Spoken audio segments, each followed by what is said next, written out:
理解工学の他の会社にはないストロングポイントって何ですか？そうですね。僕たちは、はい、社内に、はい、デザイナーだったり、エンジニアがいて、もう社員全員で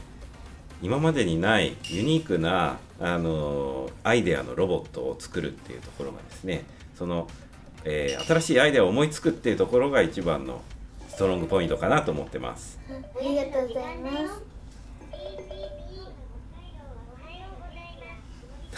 めっちゃ喋り始めおやつの時間だよ。